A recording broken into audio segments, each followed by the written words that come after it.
as a whole, the Pac-12 is tremendously competitive. You know, it's hard for me to anoint the Pac-12 South. We haven't even won the Pac-12 championship in years, you know.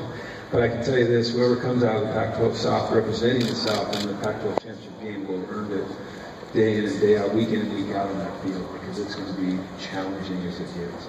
And we'll be battle-hardened and ready for whatever's next. You've been in the South now for a few years. What's the biggest challenge on your recruiting trail, recruiting against some of these coaches? Well, it's competitive because there's a lot of high-profile coaches, a lot of exciting style brands of football being played around the conference. You know, every city that a Pac-12 school is located in is a desirable location, academically challenging. You know, so for parents that are interested in that, you know, every campus offers something unique. I think California is very unique in that, you know, we have so much talent. Southern California is the state of California. It's imperative that we try to, you know, recruit our share of athletes to UCLA. But it's a daily battle. You know, you can't take a day off, whether that's direct message through Twitter or Facebook or, you know, connecting through a phone call. It's important that every day you try to stay connected. Recruiting has changed a whole lot. In just the 3 years I've been for 4 years, I guess now. So this time of the year, going into camp, is this not excited to be fit about it?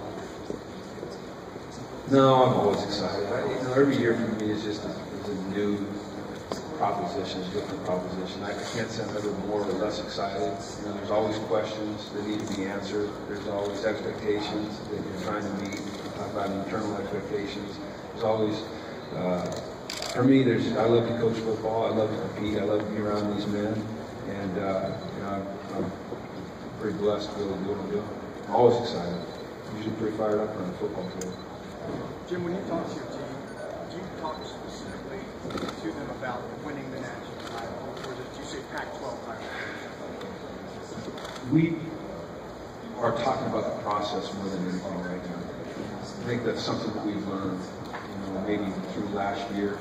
You know, the expectations that were placed on us, that maybe even though we tried not to look that far down the road, that at times we took our eye off what we were trying to accomplish on that day and peaked up. So right now our emphasis is just becoming mentally tough, disciplined, focused football team that plays with consistency and tries to be better today than we were yesterday and tomorrow than we were today. And that's where we're going right now. You're sort of getting this, but last year there were a lot of very high external expectations. You guys were on hot this time of year. How would you compare that to the feeling you're getting this year? Do you feel like you're a little bit more of a sleeping giant, potentially? Or, and not that you want to brag, but, you know. I think that we're a team that has potential. I think we have a gigantic unanswered question at a very, very prominent position, quarterback. I think we've got a group of men that are very dedicated to trying to be the best they can be. And we have to maintain that focus.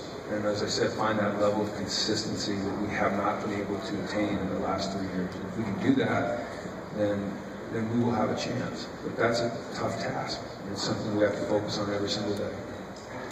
Last year you invited the Pac-12 networks in the drive in your program. You're seeing these other programs try to do that in-house and kind of create that experience.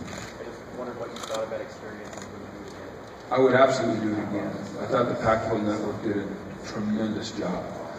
They were unobtrusive. They didn't get in the way. As a matter of fact, they assimilated very, very well into our team. They gave us editorial control.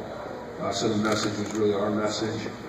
They're easy to work with. They're fun to work with. And I think that they want to tell the positive stories. You know, I think sometimes people liken it to what HBO does with the NFL, I don't know what it's called. Hard Knocks. You know, was not always painted in a positive picture because some of the storylines weren't positive and there was drama. And what the Pac-12 did a great job of is telling the stories of these tremendous and unique student athletes and also the story of our school and our program. And so for us it was a great experience, and I'd do it again in a heartbeat.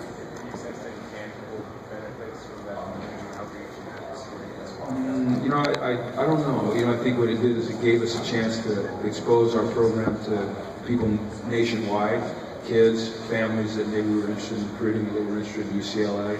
But I don't think that on signing day anyone signed and say, hey man, I signed because of the drive. But I do think that it helped our fans, which to me is one of the most important elements of your program, get a deeper look into why we do what we do, and to some of the personalities on the team that they really only see from the stands or on TV. And that's neat, when you get to spend 20 minutes learning about Jordan Payton and his love of, fashion world, or Jake Brungle and his motorcycle, or Kenny Clark and his family history. Those things, those are great stories about these student athletes that need to be told. Jim, what do you think the kind of glut of quarterback talent in the league right now is going to mean for kind of the quality style of play this season? When you say glut, you mean like? There's a lot of these quarterbacks. Okay. I wasn't sure if we were talking about there not a lot or there are. It's crazy. It's crazy how many great quarterbacks there are in this conference, and they're also different, and because they're great college players doesn't mean they'll go on to be great NFL players, but they're great college players. They present different challenges every week.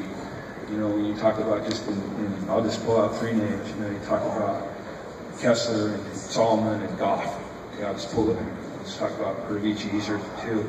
They're all tremendously effective doing what they do, and yet they're all so unique in the way they play the game. And so it presents real challenges for you defensively.